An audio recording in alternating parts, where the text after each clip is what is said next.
That's the weird thing about Paradise Lost. You always know the ending, right? You know that evil's going to lose because God is always the biggest guy. The beauty of Paradise Lost is that character of Satan, where Satan knows he's going to lose, but guess what?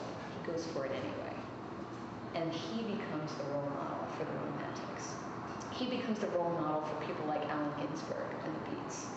This Satan is a guy who, even in the face of knowing he's going to lose, fights anyway. He's an individualist, he's fiercely independent, and he's also incredibly human for the first time. And you guys who have read Dante's Inferno, that's the other big portrayal of Satan. When you finally go through all the rings of the Inferno, you get to the very heart where you look at Satan. Satan's just this monster. Doesn't say anything. He's like streaming tears out of three faces. Really unreachable type of Satan. What Milton does is really weird because he makes Satan into, depending on what type of person you are, but if you have a fierceness to you, if you have an independence, a desire to push forward, Satan becomes your hero. And that's very, very odd. But Milton is kind of the guy who does this.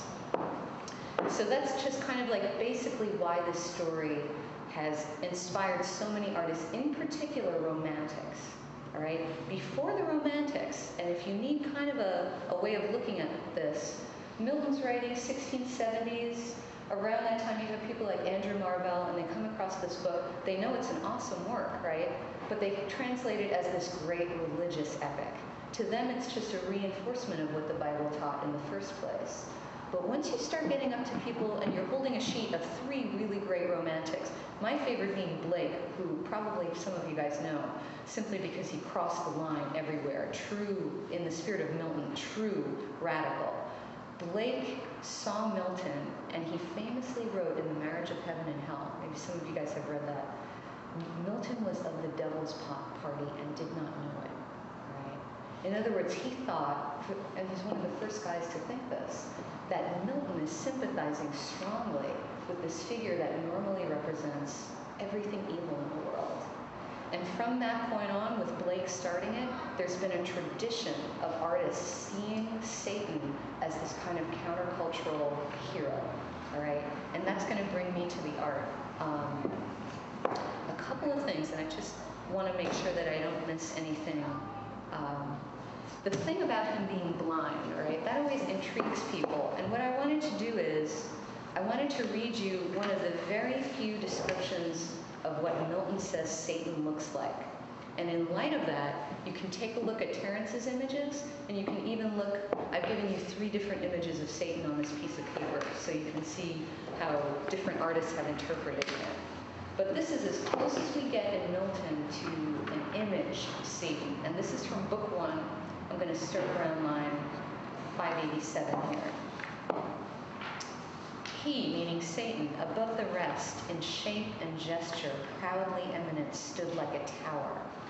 His form had not yet lost all her original brightness, nor appeared less than archangel ruined, and the excess of glory obscured. As when the sun new risen looks through the horizontal misty air, shorn of his beams, or from behind the moon in dim eclipse disastrous twilight sheds on half the nations, and with fear of change perplexes monarchs. Darkened so, yet shone above them all the archangel, but his face deep scars of thunder had entrenched, and care sat on his faded cheek, but under brows of dauntless courage and considerate pride waiting revenge. Cruel his eye, but cast signs of remorse and passion to behold the fellows of his crime. All right, a couple of things about that description. Number 1, it shows you how impossible Milton is to read, right? Because that first part is really confusing. He's using Latin diction, and part of his deal is he's reading the Aeneid, he's reading over the Iliad and the Odyssey, and he's taking cues from classical literature. So he's actually often putting the verb last, as you would in classical literature, and he's taking other cues using very high language here. But the basic core of it is this.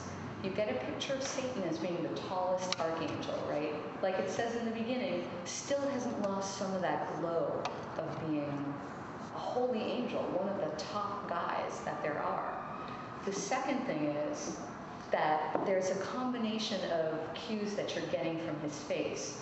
Milton's blind, right? And when you read that passage, you get a feeling you're almost looking into an eclipse when you look at Satan. It almost seems like he's dark, but everything behind him is illuminated. And if you try to think about how a blind man might see evil, you know, it's always interesting for my students to kind of try and work with that idea. How would Milton envision evil if he's truly blind?